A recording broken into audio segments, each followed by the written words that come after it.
So many of the chains, as we've seen, have had to do CVAs. They've had to go into liquidation. So the big chains are not expanding. If anything, they're lowering their profile in the market. So that means that because of their lack of expansion, a lot of the time previous to COVID, entrepreneurs and independents never had a face in to get any of these prime sites, whether it be central London, whether it be prime in neighbourhood locations. They never had a look in. Now they will get a look in. Now they hold the card.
so you keep saying.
That's it then, isn't it? Ridiculous.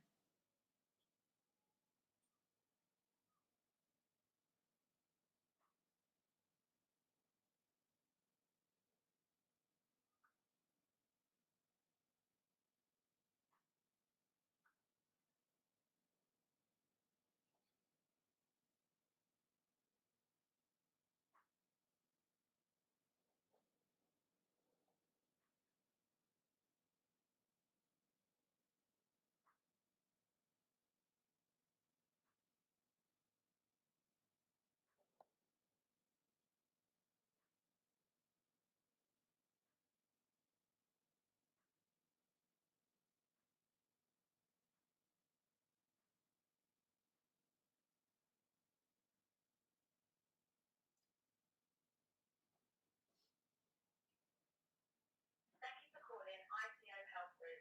Please be aware that due to the coronavirus pandemic, all appointments are being triaged by clinicians via telephone or video first to support the safety of patients. Please do not come to the practice in person to book an appointment. If this is a medical emergency, please hang up and dial 999 immediately. If you're experiencing symptoms that might be due to coronavirus, like fever and cough, please go online to 111. ICO Health Group, how can I help? I've got a blood test form and I'm trying to get a blood test. Hello? Right.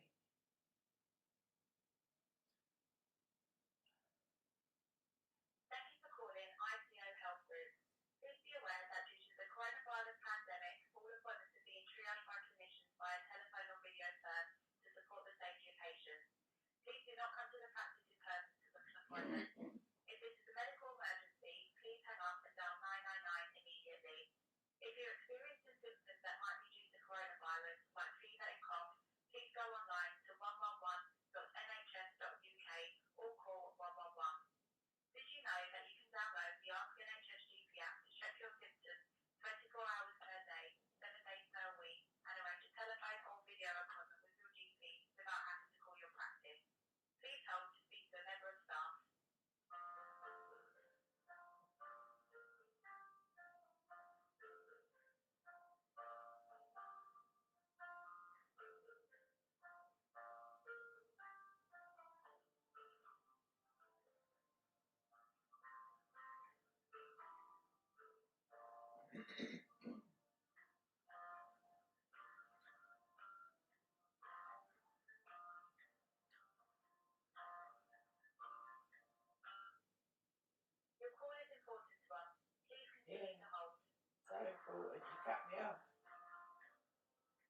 I'm trying to get an appointment to have a blood test. I've got the form, but every time I ring up, it says I'm 105th in the queue. I'm 103rd in the queue. But I can't wait that long. It'd be all day. I know, I'm so sorry about that, but it's completely detached to the GP surgery. We have nothing to do with the blood test whatsoever. We were sent an email as well as quite a few of the other medical practices in the area from the phlebotomy service that book blood tests. And they were informed that they are aware of the issues that are occurring when trying to book. And they have employed more people to answer the phone than people with. But I'm so sorry, there's not much we can do. So you would just need to try your best to stick it out, or just keep on trying to call for an appointment. Oh dear. That's Yeah, good. I'm so sorry. I know it is really, really bad. Unfortunately, it's got nothing to do with that. Well, so can I complain to the NHS? Yeah, of course. I mean, we're almost encouraging people to complain to the hospital because of how it is running and such. And the more people that voice their opinions on it, it will have to kind of give them a kick up the backside as such and try to sort it out. Yeah. Because we completely understand the frustration. It's been the same for us guys who work here because we wanted the blood test. We have to sit through that nonsense as well. So I would definitely maybe suggest contacting the hospital directly and asking for their complaint procedure because, as you're aware, it is just a very ridiculous process at the moment. All right, I'll try and do that. Thank you for your help. That's right. I do apologise. Take care. Thank you. Bye.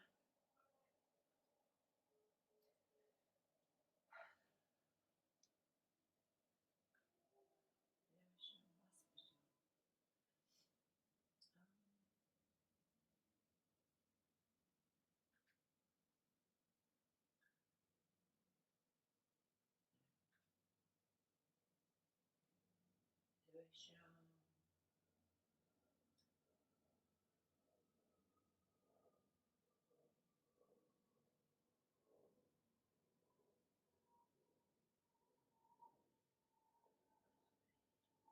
Oh. That is Lewisham Hospital. Welcome to University Hospital, Lewisham, part of Lewisham and Greenwich NHS Trust.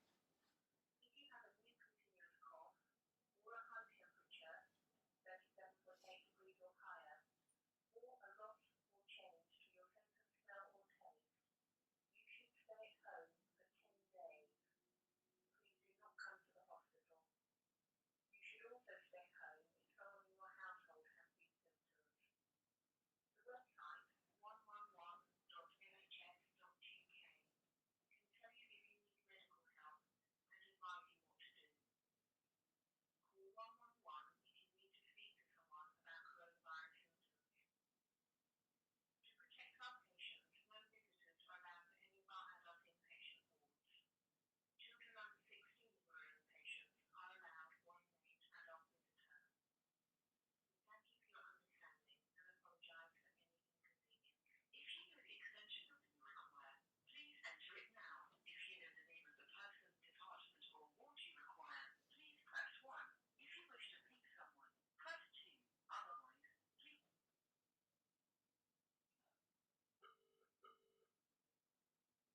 please say the full name of the member of staff, department or ward that you wish to contact.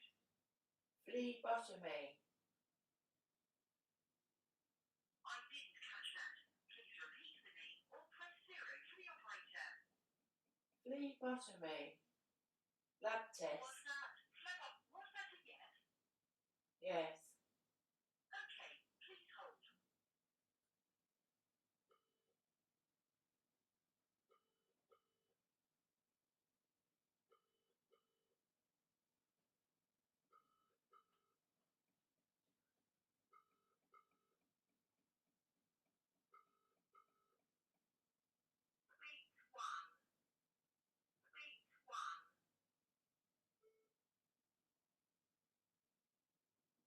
To leave a message, begin speaking at the tone.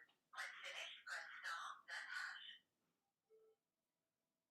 I'd like to complain about the waiting list for a blood test. It's ridiculous.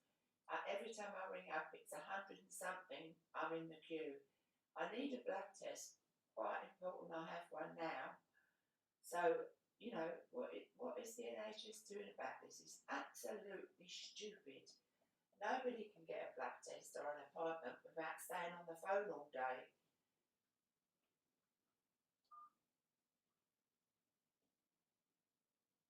You may replay this message, continue recording it, indicate that you have finished recording it, or delete it. To replay the message, press 7, then 3. To continue recording, press 1. If you have finished, you may replay this message from the beginning, replay the last 8 seconds, transfer out or disconnect from expressions. To replay the message from the beginning, press 3. To replay the previous 8 seconds,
Who said that?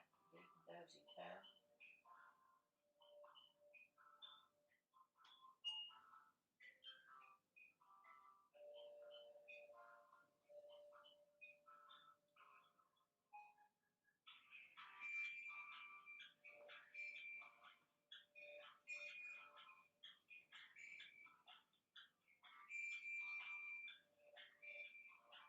Your call is 80 seconds in the queue.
Your call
Can I book a blood test, please? Yeah, okay. Where would you like to go and get that done? Well, I usually go to Marvel's Lane or Lee Green. Okay, I can book for Lee Green for you. We don't book for Marvel's Lane. Okay, Lee Green's fine. So Lee Health Centre, yeah? Yeah.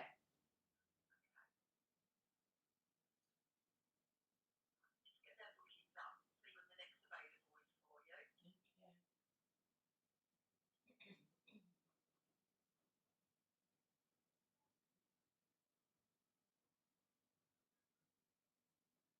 Okay, so they're quite booked up.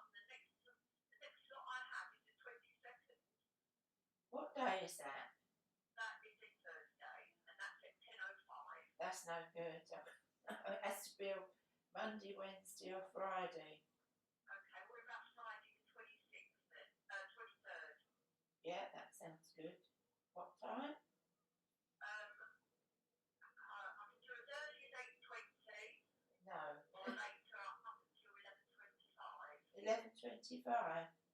Yeah. That'll do then. That's fine. Okay, can I just pop you on hold just for a second? Okay.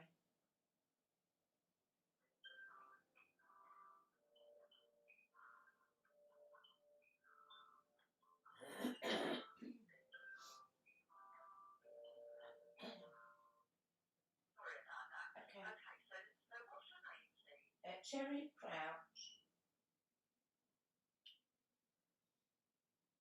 And your date of birth, please? 6549. And lastly, can I get contact number for you? It's. Could you take this number on this mobile? Yeah, I can see it. I'll get it on the screen. Thank you.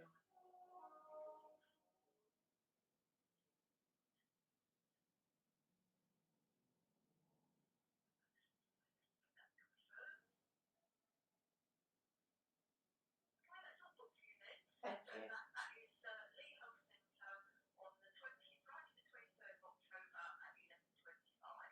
Brilliant. Thanks very much. You're welcome. Thank you. Bye. Bye. Bye. Bye. Wow.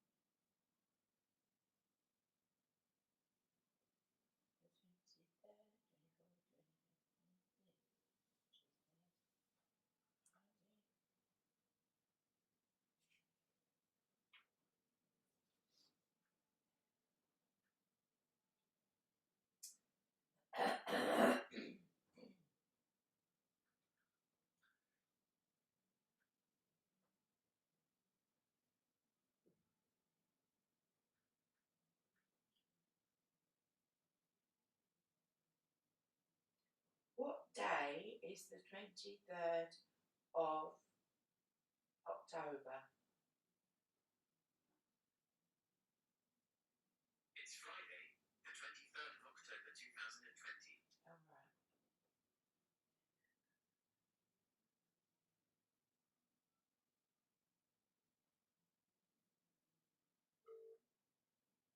You have one new message. Main menu. To listen to your messages, press 1.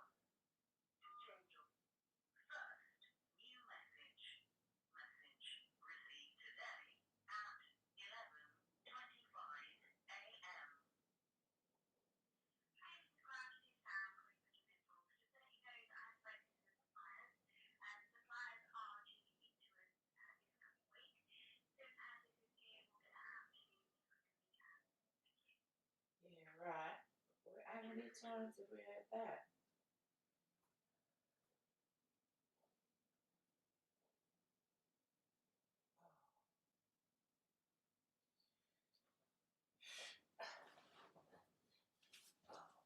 Oh. 15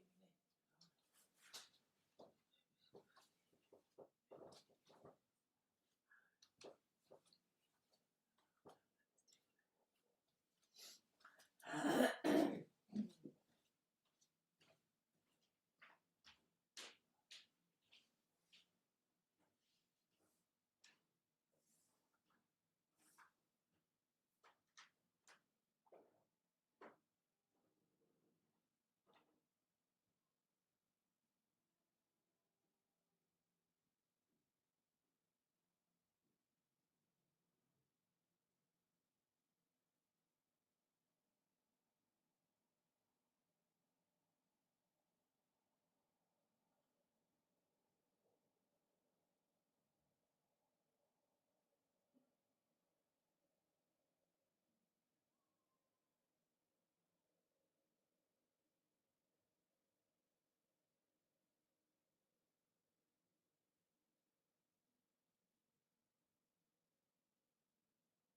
She was a victim of domestic abuse, and now it's the funeral scenes. But great, nobody knows they left her there on the dishwasher. So horrible, and if ever there was a lesson in the way you stack your dishwasher, knives face it down. Always. There was no dufters. That was the bit that was so powerful about it as well. They don't do that often, do they? But you're right. I did put everything way up now. Here's the funeral.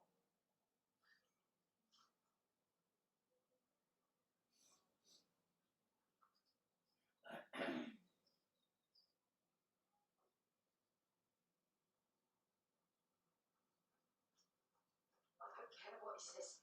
The kids are coming with us. How can they go to school then? Yeah, well, we'll have to go and get them. I need to say goodbye to her. He's right. Baby's too much for her. Too much. She loved the big sister. I'm glad that Betty ain't coming either. Cars will be here in 20 minutes. Well, I ain't ready yet. Look at me. Isn't it? What about this serial killer that we're saying about? Lucas is coming back. Lucas, you might remember, he was Denise's ex, locked her in the basement. He's a serial killer. Oddly, he killed loads of people, but when he killed the dog, Sugar the dog, that's when we got the complaints in. Bring him mad! And he's coming back. He's obviously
afternoon, ladies and gentlemen, and welcome to the Hospitality Titans live event sponsored by CDG Leisure.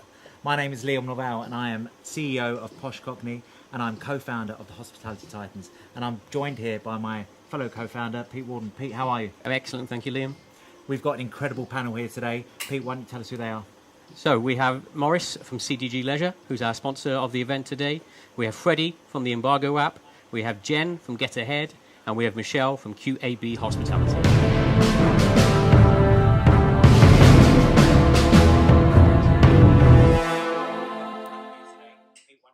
Guys, thank you so much for coming today. I know we was meant to do a networking event tonight, but with the restrictions in place, we're here now in the studio in Watford. How is everybody? Very, good. very good. Good to hear. So there are some big hot topics, Pete, aren't there, that we want to discuss? There are, Liam, absolutely, guys. And girls, excuse me. There's a few things we want to talk about this evening. Let's start with something that I feel, and I'm sure you'll all agree with me, has been a great success in these difficult times, which has been the pedestrianisation of certain parts of central London. Some streets post 5 p.m. or all day on the weekends have been turned into an alfresco extravaganza. I think it's been a great success. Freddie, what are your thoughts on that? Well, I think we all agree that this should have been introduced years ago. We're still one of the few capitals, in Europe that we're actually, working almost without outside space. And I think having this, especially now over summer, especially now post-lockdown, has, helped us to recover as an industry. And hopefully this will be something that we can treasure every summer, and it will just, bring that positive change and show that sometimes a crisis like this will, make us all stronger, make us improve. So, obviously there's still so much to deal with, so much to face, but this is definitely something we should be proud of as an industry. Well done also to the Hospitality Union that has really pushed for it. Hopefully this stays with us. Great, thank you, Freddie. Michelle, I know you and I were talking about this earlier, so what are your thoughts, please? I think the key part of it was when you saw our streets empty, at the end of March, your heart broke for this city. And then when you went back and saw the streets filled with the restaurants, with the industry that we love, we work in it, we live it, it's everything that we dream about. So to see like Old Compton Street, walking down there full of people and then up past Cuvadas, and people having a glass of champagne, I just think it brought joy. And in this moment where people have, fearful, you just think, this industry more than ever is going to bring people happiness, and it did. Amazing, amazing. Thank you. Morris, what are your thoughts? I completely agree with Michelle. I mean, my office is based in Soho, and we went through a time where it was absolutely heartbreaking seeing everything so empty, and it's been a godsend to a lot of operators. It really has been, and I talked to many operators, as you can imagine, but it really has helped in a big way. Long may the weather continue. But Absolutely, absolutely. Jen, anything to add? It's been lovely to see that kind of community spirit back again in London again. I don't work in the centre myself, but having been in the city centre at the beginning of lockdown and seeing the streets bare with nobody there and no trade happening, it's absolutely heartbreaking. And having been back again recently and seeing people in the streets, smile on their faces, it's brought back that real sort of cultural feel, that real community spirit, which is what London's all about. Absolutely. Yeah, I think, John James at Soho Estates with the Soho Festival, it's been a great success, hasn't it? Absolutely stunning. Pete, you and I work on a number of projects, and, having that ability to serve customers outside and bring the trust factor back for customers. I mean, Freddie, when the coffee shops that you guys have now, Gentleman Barista as well, outside there now in Covent Garden, they're seeing great success. Yeah, absolutely. I think, this has been needed. At the moment, hospitality needs every little support. And one thing that I think every operator will agree with us here is that people were just, happy to be back, feeling that sort of routine. And let's face it, it's not just your morning coffee when you go to work, but your weekends, catch up with your friends. We're all missing this.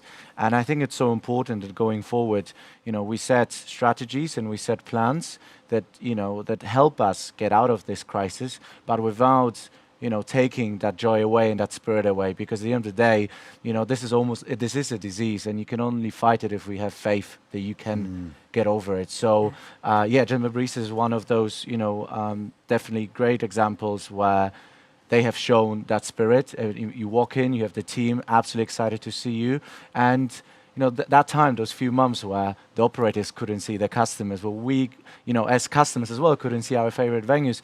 I think we understood that we might have taken it for granted before, and Yeah. it definitely has brought even more excitement every time we step into our favorite bar or coffee shop. So, yeah, again, one of those things that hopefully stay. Maurice, I'm really keen to know, you're the property expert in the room. When people are coming to you for advice, are they looking for outdoor space right now? Many people are, yeah. They all want to take advantage of the outdoor space. It's a big thing at the moment, and also it really it helps people to come into the restaurant as well. Because if you're seeing a restaurant where they've got a lot of people sitting, or not a lot of people, but people outside and eating and socialising outside, it's a welcoming feel to people as well that makes people want to go back into restaurants, because that's what a lot of people have lost in this as well, is confidence to go into a restaurant. So we need to try and build confidence again, and I think the outside seating is really a big confidence builder to many operators. And you ladies both live in South London. We do. And there are some fantastic outdoor areas where people can wine and dine. What's your favourites? I think in Herne Hill, I live near Herne Hill, and Llewellyn's, they've built a terrace. Well, the terrace was already there in front of the train station, but that's extended out. And that little village area, when you walk through, you know, you just want to sit down and have a glass of wine. Yeah. You know, it's just lovely. And so you're just proud for them that they've got the opportunity to do it. Yep.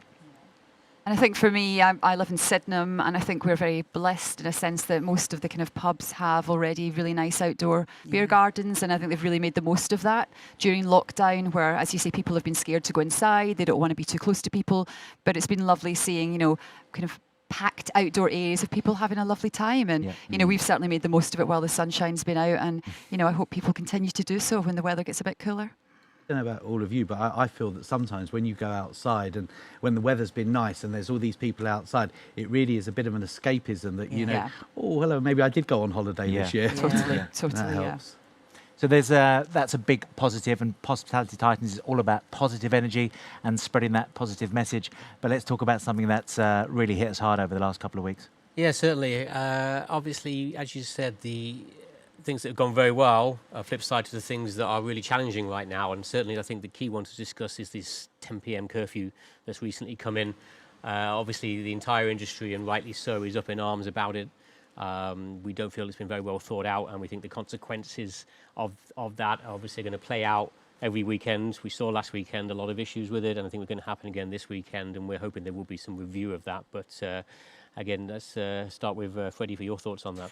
Yeah, I think I wanted just to start that obviously none of us would like to be now, you know, in charge and probably, you know, make those really difficult decisions. And it never will be easy. However, I think what we all need as citizens, as hospitality, as an industry, we just need to see that whatever restrictions are put are actually leading to a greater goal. You know, whilst talking to many operators that we work with, I think they all have the same view. If we have to shut at 10 p.m., and knowing that this will really help and solve the issue, we will all do this. At the end of the day, we want all to be, you know, have this challenge behind us. But the problem that, you know, everyone has is understanding the logic behind it, you know. Kurt Stessar, the founder of Chotomate, posted, I think 2 days ago, an interesting stat, which he sort of reposted from Hospitality Union, about the fact that in week 39, only 3% of the cases came from actually hospitality or food outlets, you know, compared to 44% that came from universities and school, 25% that came from care homes. And obviously, I mean, it's hard not to feel that it is a bit unfair that most of the restrictions are targeted hospitality. The 10 p.m. curfew, you know, feels like not a really well thought restrictions. And yeah, it's really hard to deal with it. If you're a pub, if you're a restaurant, if you're a bar, even if you do have most of your trade post-work, you got to remember 10 p.m. means 10 p.m. you have to be shut, which means last order will probably be 9, 9:15, 9:30 if you really push it. So this really cuts the hours that, you know, are already limited when you make money. And yeah, all we can do is, you know, push for a change and hope some of these restrictions will be, you know, revoked and thought through again. Yeah, absolutely, absolutely. Jenny, what are your thoughts on that? Yeah, I mean, I just think it's putting extra pressure on the emergency services and the police as well. I mean, having the entire of a city pouring out onto the streets at one time is absolutely insane. It's dangerous. I mean, we're trying to keep people apart at the moment, not having them packed in like sardines. I'm sure we've all seen scenes from last weekend of the parties in the street, in central London, Liverpool, Manchester, Glasgow. Certainly the outrage we're having across universities at the moment, you know, where they're feeling like caged animals, so they're going out and they're rebelling. And I think obviously one of the biggest problems that, you know, licensed venues are having to close down at a certain time. But then the supermarket or the corner shop are just selling people cheap alcohol, Yeah. which they're then going home in their droves to drink. So it's dangerous as well as the impact it's having financially on you know, in the industry. Yeah, absolutely, absolutely. Michelle, would you like to jump in there as well? Yeah, I think the difficulty also is, I agree with you, like the reasoning people need to understand. Yeah. And we've been reasonable throughout this time. And I think that's the hard part, first of all. We don't get the understanding of it. I think the frustration isn't just for us as the industry as well. I think the frustration's coming from our guests. They want to be back out. And so now, quickly, restaurants and bars are having to come up with new rules that meet their business, because one restaurant to one bar, they're all different. So how are you doing your bookings? So the turnaround and the fear, I think, that this isn't going to continue and there will be another change, and the effort that's put in, it causes frustration and confusion, and that's where I think the resistance is coming from, to just be, yeah, let's do this because we know this is going to work. Yeah. Absolutely. Yeah, I was saying, on one hand, it's, you know, they're encouraging people for the Eat Out to Dine Out in August, encouraging people to go back into restaurants, go back into bars, use all these, you know, subsidised offerings, and then suddenly it's taken away from them. So, you know, people are confused. They don't know what they are not supposed to do, and then they get upset when people aren't following the rules. And Though I do think, I know people have said that, and it's, I agree to an extent. I also think that was revenue people needed. Yeah. Oh, And if we hadn't have done that, and we hadn't have gone back out then when the weather was good and we were all outside, there might be businesses who couldn't be having a difficult conversation about 10 p.m. because they wouldn't have been there. So it did give Absolutely. us the revenue we needed at that time. Do you think they knew that they were going to put these restrictions in some way around October? I hope they were that clever yeah. to think so. I think so. You know. In my mind, I think that could be the case. It is interesting now. I mean, I spoke to other countries and operators in other countries, like such as Holland. They've put the same restriction in place. 10 p.m. Spain have put the restriction in place. France have put the restriction in place. They've all followed suit. Whilst we put it into place last week, other countries are following suit as well. So, I don't know what the science is, and I wish someone would explain it, because it maybe make it easier. But they are doing it in other countries as well. I believe it started in Belgium. Oh, did it start in It Belgium? was the Right. Belgian model, and seems to have worked. The R rate came down, and that's what they're giving it a go. But they also make good beer as well, the Belgians. Yeah, but I think again, it's about putting a bit of, you know, effort to explain it to people. I think it's also taking into account how much operational work goes into actually adapting to all these changes, and, you know, announcing something you know, on one day and then sort of expecting venues to adapt within 48 hours. I mean, that's just, you know, then you just feel as an operator like these people don't really think, they don't, like I think, they don't really put themselves into my shoes. And I think this is just the hardest thing to sort of swallow, right? Is that lack of, you know, sympathy or understanding. At the end of the day, we're all in the same boat. And we would love to see that if our industry contributes to 3% and gets all these restrictions, and then there are other, you know, industries that don't get that many, or there haven't been many changes made, then you cannot expect people to just sit there and accept it. And I think we all should be working together. It's not about obviously now, you know, creating riots or anything like this, because that won't lead to anything. But I do think we need a better communication strategy and understanding where is it that we're actually heading, where is it that we're going with this. And well, I'm still being, you know, optimistic and hoping that next few days, you know, our government will find a way to sort of, you know, somehow deal with this, and hopefully, we'll be in a better sort of position in a few days to discuss this with more optimistic news. So, Fantastic. So I touched on it earlier, Maurice. You are the property expert in the room. Why don't you give us a little property rundown on what's happening in London right now? Sure. Liam, to fully understand what's been going on in the how COVID has affected the property market, you know, I'll take you back to January 2020, which is now 9 months ago. January 2020, you know, we came in, leisure market was strong, multiples were expanding, premiums were very high. Premiums are the key money to buy the leases of these premises. Key money was high, rents were going up, which not everyone wants to hear, but the fact that rents were going up and the key money, it was showing how buoyant the industry was, and it really was. January 2020, we came in with a really buoyant market. March came, COVID came, like a tsunami. I mean, it absolutely wiped people out. I would say that the effect was within 2 weeks of lockdown, well, immediately of lockdown being mentioned, then the effects were devastating.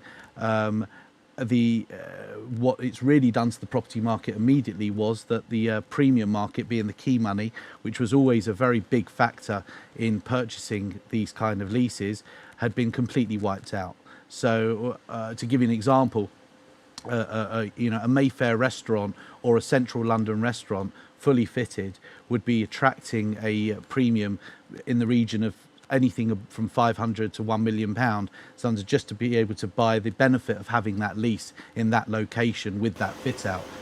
That same premises at the moment would now be on a reverse premium, meaning that the tenant, to get out of the liability, would actually pay someone a bit of rent for it, pay someone to take their lease, to take away their liability. Some may ask, what's the purpose of that? The purpose of that is maybe that these tenants have got a large rent deposit that they want returning, whereas if they go into liquidation and they hand the keys back to the landlord, they will lose this large rent deposit. So this is a way of saving their rent deposit. So that's the immediate. A lot of people ask me, are rents going to come down because of it as well, because of what's happened with the premium factor? I think that the government have enforcing lease moratoriums, meaning that a landlord can't take possession of any premises, any hospitality premises at the moment for non-payment of rent. So a tenant could carry on trade. Yes, we've spoken about the restrictions that are in place. So don't think that all of a sudden it's so easy for a tenant because they're not paying rent. Yeah. A lot of landlords are putting them on holiday periods at the moment. They're deferring the payments so that when the moratoriums are lifted by the government, which at the moment is scheduled to be from January, they've just recently extended it. It was going to be from now, from today's date, and they've just recently extended it to January. So when the moratoriums are lifted, that means that these, at that point, maybe we will see, come January, February, March, we will see a lot of these premises going back to landlords, which means in turn rents will come down to reflect premiums as well. Look, with every action, there's a consequence, yeah? And the flip side of this is that never, ever has there been such a good time for independents, entrepreneurs that wanted to start their first hospitality, whether it be a restaurant, whether it be a bar, whether it be a nightclub. Never, ever has it been the most perfect time. Why do I say that? A, because of what I went through with the premium value being knocked out now. So there is no key money anymore. So anyone that was looking pre-COVID was expecting to pay a very big key money value. Now, no longer. Also, many of the chains, as we've seen, have had to do CVAs. They've had to go into liquidation. So the big chains are not expanding. If anything, they're lowering their profile in the market.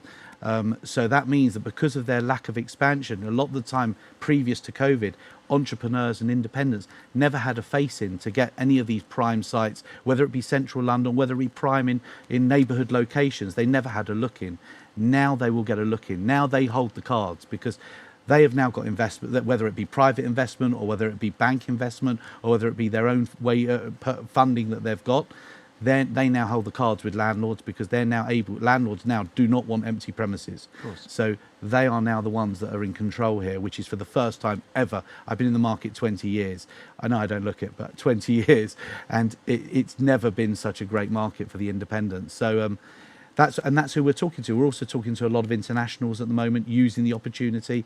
I think the international mentality is London is always such a prime spot for hospitality, and now the internationals are realizing that now's the best time to come and expand in this market or expand territory into the market because of the lack of premium, because of the rents that are coming down, because of the opportunity that there is an influx of property on the market. You've got all the Pizza Expresses, the Asks, the Prezzos, the GBKs that are all fully fitted sites, yeah, that have gone back to landlords in a lot of cases, and now they're being put back on the market.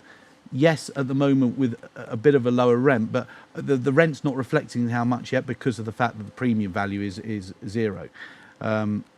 And it will get stronger and stronger for that type of person. So that is what we're seeing at the moment. There's going to be people watching this live right now, and they're going to be screaming, wanting advice. Are you giving out free advice at the moment to people in the industry? Absolutely, absolutely. At the moment, we are very much an operator-led agency. Yeah, so we are very much in touch with the operator market. So you've got two types of operators at the moment. You've got one operator that have got an existing premises and they want advice of how to limit their liability, because at the end of the day, lease on any premises, whether it be hospitality, office, retail, whatever you've got, it's a liability. It's a rent that you've got to keep paying. Yeah. So we're giving advice to people to limit their liability, whether that be to maybe either go through a CVA if they're a chain, either go through a liquidation, or alternatively negotiate with the landlord, and we will help negotiate with their landlord as well in order to limit their liability as much as possible. That's one type. Then you've got the other type of operator that wants to take advantage of this market, that wants to take premises, and we're giving advice on that on the best way possible that they can come into the London market in doing so, because many of them, being independents and entrepreneurs, they need a bit more holding hand and a bit more understanding of how to cope. As long as they factor in that for the next 6 to 9 months, which is what we're foreseeing, that the trade is going to be very erratic, yeah, and at least for 6 to 9 months. As long as they can factor that in, then it's a good time to come into the market. There's certainly a good time to come into the market, and the investment opportunities are amazing right now, as you've touched on. And I love the fact that you mentioned about international coming here to make their flagship. We've seen that a lot, haven't we, in the last 12 months? Big brands coming over here. I will tell you something, Liam, that I strongly believe that within the next in 2 years' time, please God, when COVID becomes just a history lesson in schools, is you're going to see a market, that is going to be full of independence. It's going to have some really exciting new concepts in London. Some of these prime sites that you're so used to seeing the usual operators in there, it's going to be no more. You're going to see new, exciting operators. And as you know, you yourself through the titles, you're speaking to so many new individuals. Some people have got some fantastic ideas, and they really have. And now is the time to get. And we're really helping nurture that type of operator at the moment. It's good you mentioned nurture, because that's one of the main things the Hospitality Titans do. We're all about creating new concepts and looking after the new talent in the industry. So if you have got a concept and you've seen a site, but you might not have the expertise, come and speak to the panel today and the rest of the board, which we'll share later. Thanks very much, Maurice. That was amazing. Thank you. No problem. Jennifer. Hi. We speak to each other quite a lot, We and do. business seems to be going quite well for you at the moment. Yeah, it's good. It's good. I mean, obviously, starting up a new business not long before COVID was interesting. But things are looking really, really bright and really positive. I'm not an operator myself, but I am a business owner, so I've obviously felt the impact as we all have.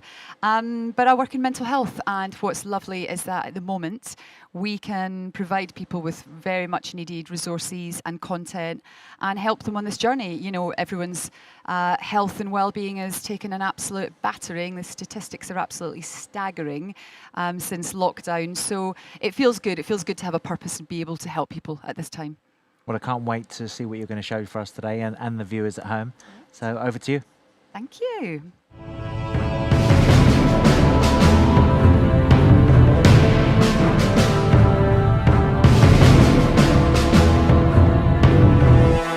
Hi, it's so nice to be here today. Thanks to Liam and Pete for inviting me to talk and tell you all about me and what I do. My name's Jennifer, as I alluded to earlier in conversation. I run a mental health and wellbeing initiative, but I haven't always done that. So I'd like to give you a little bit of a background about me and how I came to do what I do today. So I grew up in a small village in Glasgow. Aspirations were to be Vivienne Westwood or a famous dancer. So I went to university and studied fashion design for 5 years. Initially thinking, again, I was going to be some kind of crazy fashion designer taking on London, Paris Fashion Week. And then I went to Ibiza on holiday with my friends. And that's when it all changed for me. I stayed and worked the season and discovered a love for the music business, something that I'd never ever sort of felt myself in, drawn to before. I worked all summer and I came home and I went back to university, and this happened every single summer. So my priorities in fashion and university went like that every single year, and music went up. So I was very, very lucky, as I say, to have spent summers in the island from 1996 through to 2003, which we would now call, I think, the wonder years for those who enjoyed the island. And through those years, I was lucky enough to work with some of the biggest club brands that there are today. My years in Ibiza had me working with a great club brand called Renaissance, traveling the world, learning the trade, and really sort of climbing the ladder until I moved to London when I was in my early 20s and got a job at Ministry of Sound, which was a dream country for me. And I ended up working there for 7 or 8 years, initially going in to help with the touring and events business, and then taking it over and eventually running a sort of 2,000 a year global events business with a massive team running events with Ministry of Sound and Head Candy and lots of other brands. And it was the time of my life. I had the opportunity to travel, meet great people, and just, experience things that every young person should. This is what my passport looked like from day to day.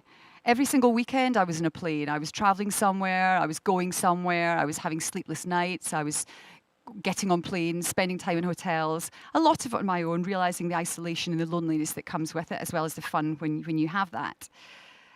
Really, I was burning the candle at both ends. I was traveling, I was working, I was partying all night, I was having the time of my life, but actually I was probably fast approaching a major burnout at a young age. But back then, the term burnout didn't really exist. It only became a proper medical term about 18 years ago.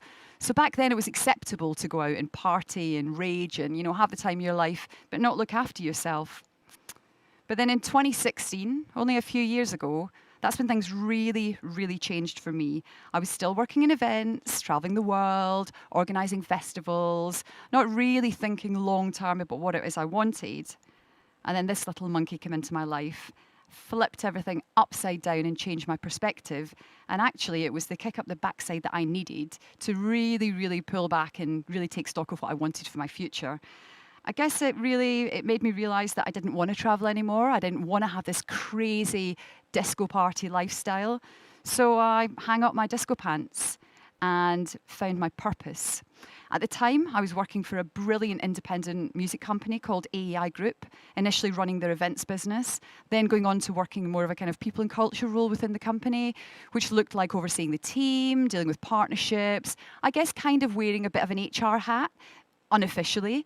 And I realized I actually really loved it. I loved helping people. I loved helping people with their problems, their issues, their day-to-day, helping them find solutions for things, which is something which I hadn't really done previously in my work.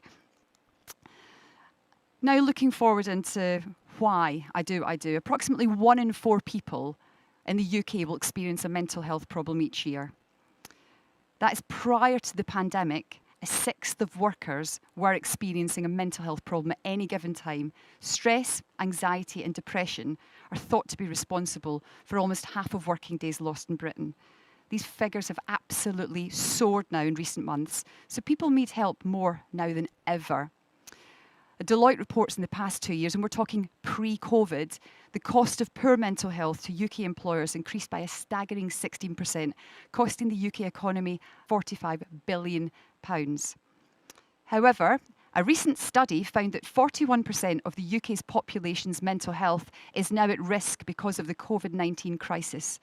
It is more important now than ever that employers take the mental health and well-being of their people seriously and maintain a positive culture where people are able and free to talk about their mental health.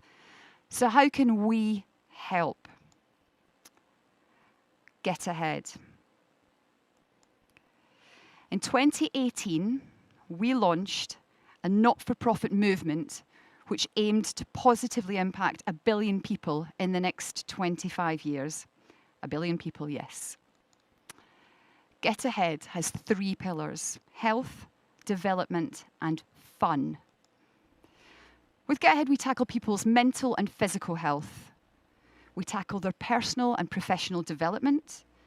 And then we have the fun element, which is absolutely crucial. Comedy, spoken word, music, dancing, multisensory experience. We're so lucky we work in partnerships with some absolutely incredible organisations, other charities. We're an organisation based on collaboration and partnership. So for us, it's key that we work with other charities and non-profits out there in the mental health and wellbeing space. Help Musicians, Nightline Association, Mind, the list goes on. Fabulous organisations out there doing great work. Get Ahead aims to change the narrative around mental health, normalise the stigma surrounding it, and open up the conversation. I mean, I really think the best way to kind of summarise what Get Ahead is to show you a little video from our 2018 festival, which was our first Get Ahead festival, which we launched in London, which was tagged as the first 24-hour festival of the head.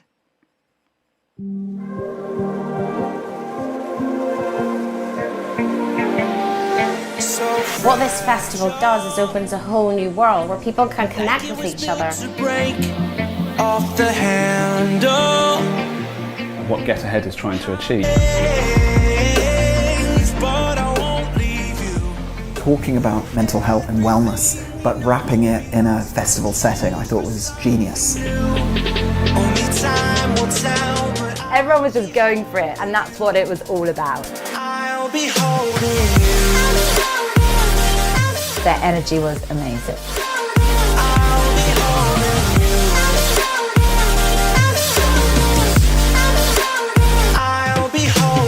Help Musicians UK is really proud to be working with Get Ahead. I'll be holding you.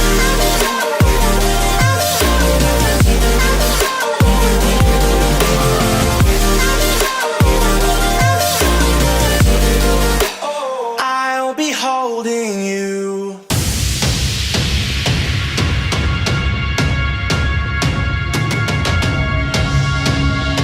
Fitness infused with music, infused with happiness. For me, it's the most important.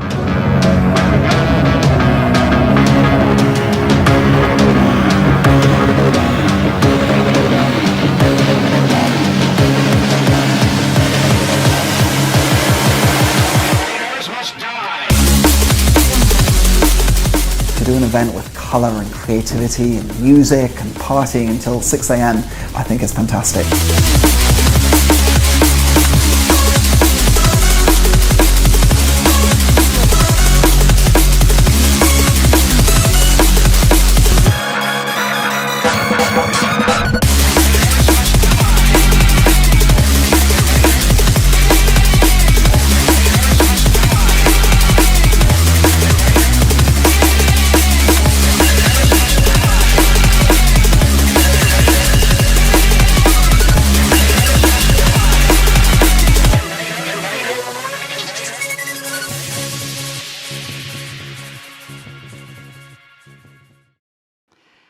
Off the back of the first festival in 2018, we created this kind of lightning rod moment where people came together, created a new inclusive community where people weren't scared to talk and share and open up and you know, be themselves.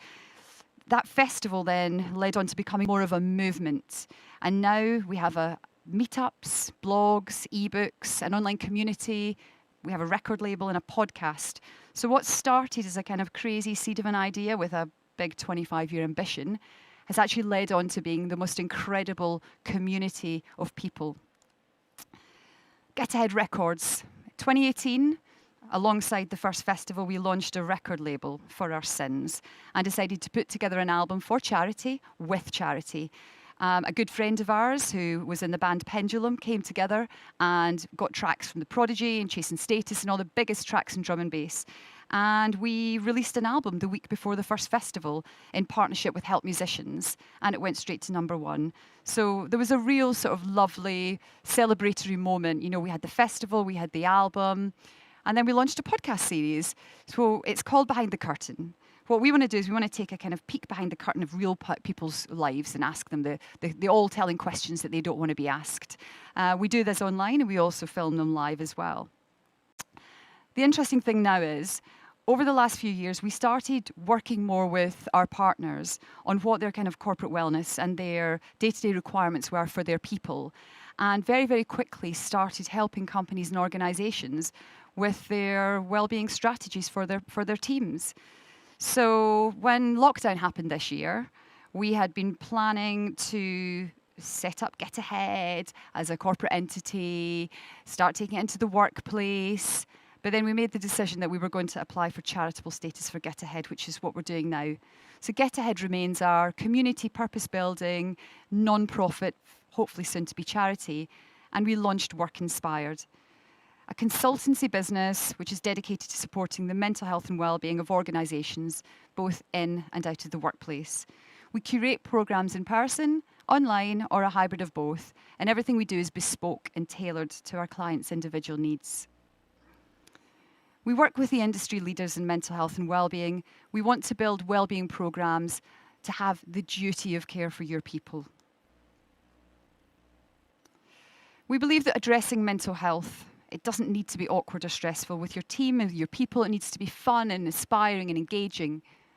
Our aim is to optimise your people's psychology like you'd optimise your technology, systematically, strategically, creatively, and adding our secret sauce, which we say fun.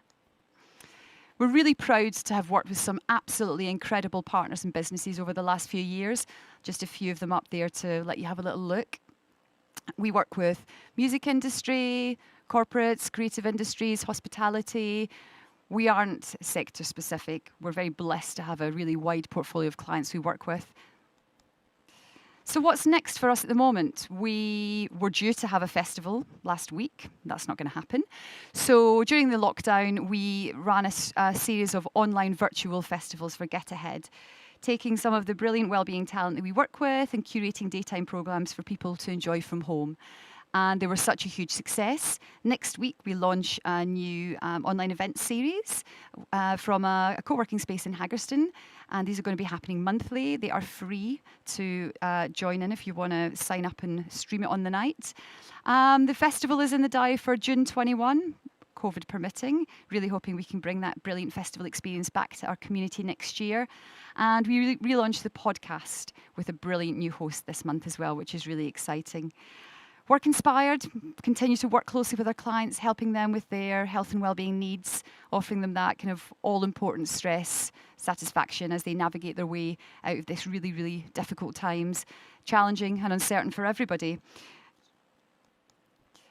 I just want to leave you with the information on both companies. Get Ahead is our non-profit, Work Inspired is our consultancy business. Please have a little look, check us out on socials. And if I can be of any help, if you have any information, any questions, please just drop me an email at jenny@getahead.life. Thank you.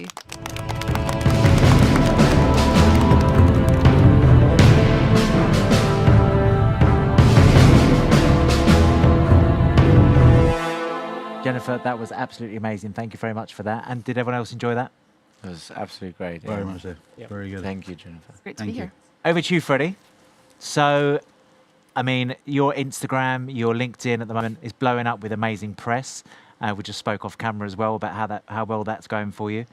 Tell us your success right now. Well, I think, as Jennifer mentioned before as well, as a business owner, no matter what you do, unless you are the founder of Zoom probably, you have been hit by that, And I think the last few months have been one of the most interesting and challenging, but also, teaching. When we went into lockdown, obviously all our customers, so venues, have shut down. We decided to stop charging them throughout the time as well to show them support. This has definitely put us as a still early stage startup under a lot of pressure and a lot of, we need to face a lot of issues. But I think our focus hasn't really changed in terms of what we're providing. For the last 2.5 years since our beta launch, we've been trying to show operators there are ways how to run the business even better, that we all have to focus on loyal customers. We have to get to know them. Every single venue relies on returning customers, but very little venues actually know how many customers they rely on, who they are. They don't necessarily have the tools to communicate with them and reward them. And, this hasn't changed. But I think what has, changed or what this time has brought is the time to reflect. we all know operators. I used to run venues myself. It's an extremely hectic environment to be living in, and sometimes you just don't have time to reflect and think about stuff because there's so many, urgent issues. And I think now we simply just saw a lot of people that we spoke to last year now having time to actually assess. And I think every venue lost their customers, and they need to somehow get them back, and they realize, I've lost all my customers. I need to tell them now I'm reopening, but actually, who am I going to tell this if I don't have the tools to do this, right? I don't actually know who my customers are, in fact, right? So what we managed to do is give that support, is tell them, look, let's rebuild together.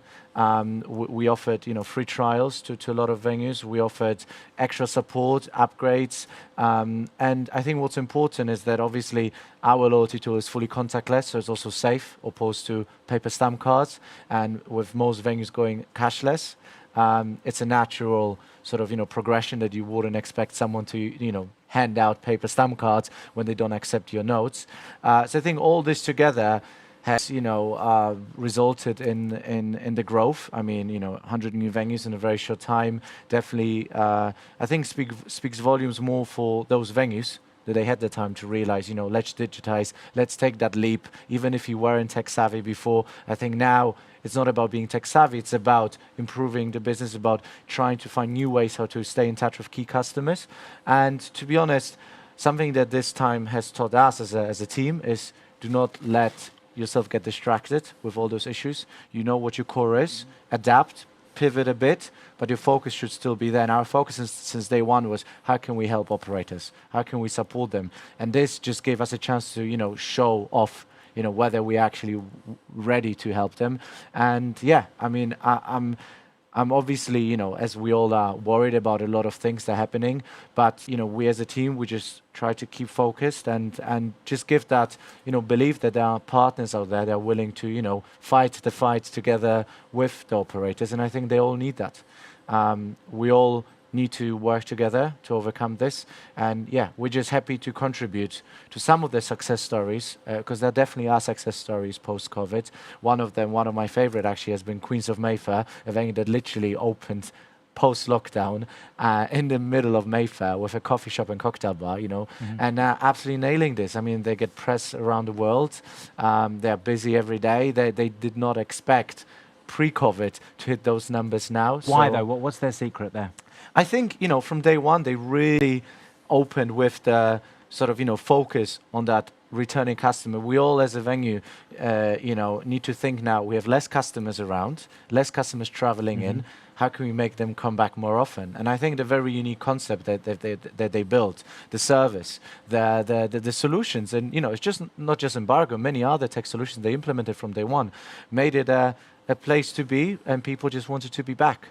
And they managed to, again, make less customers come more often, which helps them, provide more revenue. And yeah, and I think, the founders have just done a great job of coming up with something that Mayfair needed for a long time, which is a specialty coffee shop with a cocktail bar, a bit more relaxed, without feeling that I need to spend, hundreds of pounds to just walk in. Yeah, I mean, and there's many more, as we mentioned, Gentlemen Baristas being one of them, Notes Coffee, which obviously are, in the city in Canary Wharf, probably the toughest area these days, and they still managed to come back strong and not give up. And, I'm just literally happy to be part of this success and support them. So, yeah. Guys, how important do you think loyalty is for a venue and your relationship with them when you go to a restaurant? Do you like to be remembered? I mean, what the guys at Embargo app do. Yeah, I mean, it's important, isn't it, right now? Yeah. I can remember someone taught me years ago, it costs so much money to bring someone in once. It costs people to bring them in time and time again. Yeah. And more than ever, you want to know you're cared for. And this is what we do. We're here to care for you.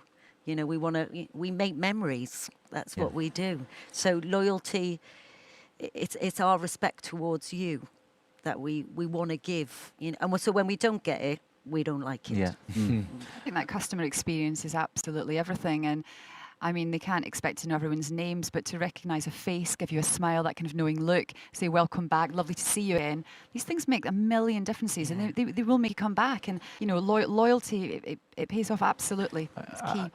And I think the stats, even pre-COVID shown this. I think there was a research done end of last year that 60% of venues in London shut down between the year 1 and year 3, but 90% of those that manage to get to year 5 stay open for 10 years or longer. And that really shows how much that returning customer base means, because at the end of the day, we all can get a venue busy for 1 year, 2 years, 3 years with enough PR marketing, but it can be misleading, without the right tools and without knowing actually how many customers we're relying on. We can have a feeling that we're fully booked. But what if this always comes week in, week out from new customers? This is not sustainable. And then we always, think about those venues that, open, they're so busy, and then they shut down. We all think, how come they just shut down? Because actually, it's usually the small group of customers that is a make it or break it for every venue. Having now worked with, almost 600 venues, we'll realize that, especially when looking at, cafes, grab and go, sort of lunch places, they usually rely on between 100 and 250 customers that drive between 75 and 95% of the business. And most operators just don't know it because they don't have access to the tools to know it. And when you then break it down and you think about it, it's 150 customers driving most of my business. If I lose throughout the year 2 customers a day, 2 customers a week, sorry, that means that you're pretty much down almost 70% of your business, which means you're shutting down without even realizing why.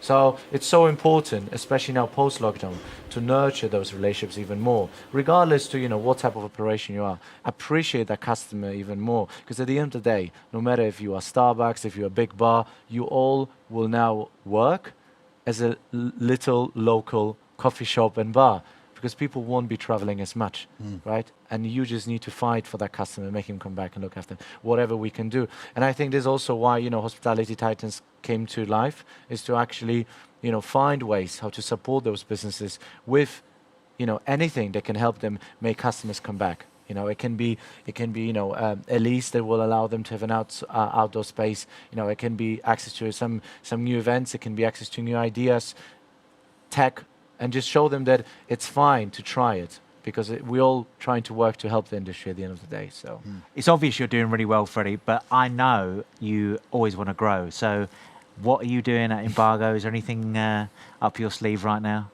Yeah, I think, the big thing is obviously expansion to new cities. So before lockdown, we were just London. Now we're already in Liverpool, Manchester, Brighton. We're launching Birmingham in the next few days. And we also launched our first international venue in Saudi Arabia. And there is another 10 confirmed, which are going live in the next week or 2. And there will be more coming. Again, a lot of that comes from reverse inquiries. Seeing that the tool works here in London, obviously makes people want to try it elsewhere, and wherever we can help, we try to do this. So, I really do believe that we'll come out of it stronger as a business, but also as an industry. We touched on restaurants earlier about the restrictions, 10 p.m. curfew. How important right now is the sort of grab and go? Consumers not wanting to be in a restaurant, but they still want that product. You will know better than anyone else. Yeah, absolutely. I think the grab and go culture has been in London for ages, and now just become even more of a thing. And as we discussed earlier, there are still some people, and there will be some people who don't necessarily feel comfortable, going inside the venue. I know some people very well that only want to sit outside, but they still want to have that feeling of a routine, feeling of eating out, of drinking out. And I think, that grab and go culture is just going to be even bigger. I think every venue, no matter what they do, they have to be able to provide that. I think there's also a lot of pressure on now the delivery providers. I think, the commissions they're charging at the moment, 35% is absolutely ridiculous. I do understand why they're doing it. It's just a situation where they have to do it to try to become profitable. But this opens up another discussion where how, can this be solved so that operators can still do delivery, can still, get that extra sort of cash flow going, but without necessarily paying out so much. There's a lot going on in that space for sure. Don't want to share much more, but I think the grab and go culture will grow, and it's also great to see that a lot of those more high-end restaurants, which I know you deal with a lot with, and you guys deal a lot with, have introduced that delivery. And again, one of those changes that have been made because people were forced to make them, but they could have been made anyway. And I think these are the positive outcomes of that crisis, And yeah, we just got to focus on that and just, keep that positive note. And hopefully there'll be more situations like this that we come out with good changes.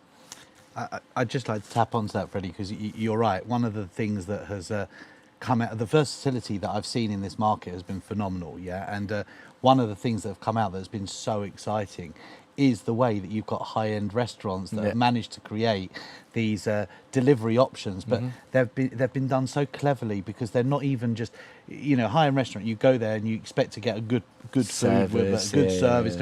So how they've done it, I mean, especially there's one group that we deal with a lot with, is JKS Restaurants. JKS Restaurants are their own brands such as Gymkhana, Bao, Hoppers, and Bubble Dogs. And what they've done is they've managed to create a separate, if you like, business for the delivery of their phenomenal food, but they send it in packaging, and then it's got instructions of how you make it and how you create it, so you can actually recreate what you would be eating within that restaurant. Many people have come up with that. Yeah, the do-it-yourself kits have been an absolute hit. The guys at Hawksmoor did it really well, didn't they, as well? They did well. Burger place with patty and bun. Pizza Pilgrims. Yeah, and I think that just also builds like closer relationship with your customer, because they are more engaged with your brands, and I think again throughout those few months where restaurants couldn't open, a lot of these brands have introduced those kits. It has built that feeling of appreciation, I think, because you realize how much work goes still into it, and if it doesn't taste exactly the same, you're like, okay, well done to you, for making it tastes absolutely amazing, actually using the same ingredients. And I think again, every crisis drives innovation. I've seen a lot of people sharing this screenshot of a survey going around LinkedIn where they were asking companies who drives digital innovation or innovation in your at your company. The answer A was your CEO, the answer B was your CTO, and the answer C was coronavirus, right? And I think a lot of people have ticked that last answer. And again, we just got to focus on those positive changes, and hopefully we can just somehow battle through and soldier through those tough months. And with a bit of luck, we'll be out of that with better concepts and better operations and more creative minds. And fantastic. Thank you very much, Freddie. Very super useful. So obviously, last but not least, Michelle, you and I have known each other quite a few years now, and I know you're up to something new and exciting, and you're going to give us a lovely presentation shortly. But tell us a little bit about QAB Hospitality. Yeah, I decided to set up my own company in April. Well, I thought January, and it started April. That was great. Though, I think it's given me time to form what I really want it to be, and I want to help people to be better. I have made a lot of mistakes, Pete. You would have seen them. And I think, we have wisdom now where people don't need to make the mistakes anymore, and we can do better business. And whether it's through concept development, whether it's through opening a restaurant, whether it's through teaching leadership skills, whether it's understanding that there is positive psychology that needs to be taught in all different formats, I want to be part of that movement. And that's really what QAB Hospitality is. And today we will be looking at leadership in the future. Fantastic. Well, I think we're all excited to see the presentation. So over to you. Thank you.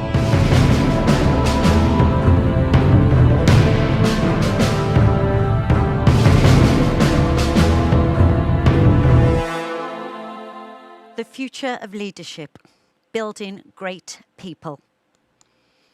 We should not expect or want things to stay the same. Productivity growth over the last few decades has slowed down. COVID has just turned our lives upside down. We have a generation where we feel they lack loyalty to us and they want promotions so quickly. The management styles we are currently using don't seem to be having a positive effect. We need a new leadership model. So who are we? QAB Hospitality. My name is Michelle.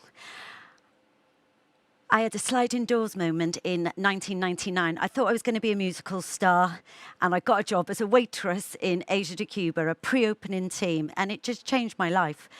I went into hospitality. I understood how much I loved people. I got to then work with Nobu restaurants and went to Mykonos and Samoritz. I moved to India with Taj Group. I went to open a fabulous 5-star resort in Mauritius. Came back to London in 2005, and for the last 15 years has spent either concept development or opening restaurants. From Beirut to Dubai, from Toronto to London, from Montenegro to Spain. And all of it, all along the way, people are fabulous. And this is what we wanted to do with QAB Hospitality, focus on what we can do with people. So what's the vision? To create a place of work where every team member feels valued, feels heard, is safe, and has the opportunity to fulfill their potential. Some people believe in helping the environment. Some people go to church. We have 35 hours plus a week to make people feel good and to make people feel cared for in the work environment. What is the mission? Challenge management style. Change our vocabulary and direction of how we have historically been taught to manage. Question hierarchy. Bureaucracy doesn't have a great rep for making people feel great. We need to listen to our people and we need to open their potential. Increase opportunity. Give our teams purpose. Give our teams autonomy. Give our teams knowledge, and we will watch them thrive. What should good leadership look like? I love this quote. Leadership is service, not position. By Tim Fargo. So how are we going to do it? 1, we're going to coach and mentor and not control and tell. Leaders should inspire. Leaders should listen. How many times have you been sat in a meeting with your manager and they're looking at your WhatsApp phone or they're taking a different call and you feel like nothing? We need to learn how to effectively listen, consciously listen, empathetically listen to our teams. And we need to guide them shoulder to shoulder. Involve. This is where we open up the potential. Get them involved in the P&L. Let them see how difficult it is. Get them involved in the problem solving. What part of innovation can they be part of? They need a voice and they need a choice. Growth mindset. They want rewards and recognition. Let's give it to them. We shouldn't be rewarding outcomes, profit, revenue targets, average spends. We should be rewarding great ideas. How can we do things better? Good work ethic. A really good team member. Flow, my favorite. Let people work in their strengths where they are happiest. Productivity, creativity, efficiency will all increase. So it is our job as leaders to find out what their strengths are and then give them the growth they so desire. Some values we can use in leadership moving forward. Trust. Currently, they don't trust us. They haven't got much evidence of us doing a great job in the last few years. We need to build trust and we need to build respect, and loyalty will follow. Courage. We have to have the courage to say, we haven't got it right, we need to do it differently. We have to have the courage to have uncomfortable but kind conversations. We need to collaborate. We might not be able to afford that centralized team. We need to open up their potential and find out what gifts they have working with us already. And we need purpose. This generation doesn't want to know just about economic growth. They want to know about purpose as well as profit. The way we lead impacts the way people live. It is a privilege to lead.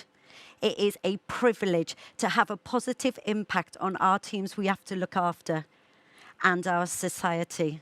And more than ever, we need this. Thank you for listening. My name's Michelle Moreno of QAB Hospitality.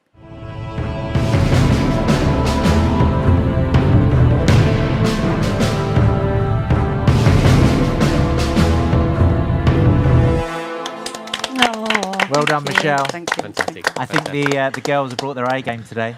Absolutely. I agree. Although they've been great as well. Guys, it's been a fantastic show and it's been great to see you all. I mean, hospitality right now needs us as Titans more than ever. Freddie, keep up the good work. And Maurice, thank you so much for sponsoring today's live event. And Pete, always good to see you. And we'll see you next month. Indeed. And ladies, thank you very much. And you for I having believe you're not a board member yet, but I think we can put in a good word for you, can't we? Oh, We know the right people. that made my day. Thank you. And that's the end of Hospitality Titans Live. Guys, thank you so much for being on the show. It's been a great panel. Hope you've enjoyed it at home. If you have, please comment below. We've got some of the other Titans live right now, ready to answer your questions. Join us next month for another Hospitality Titans live show.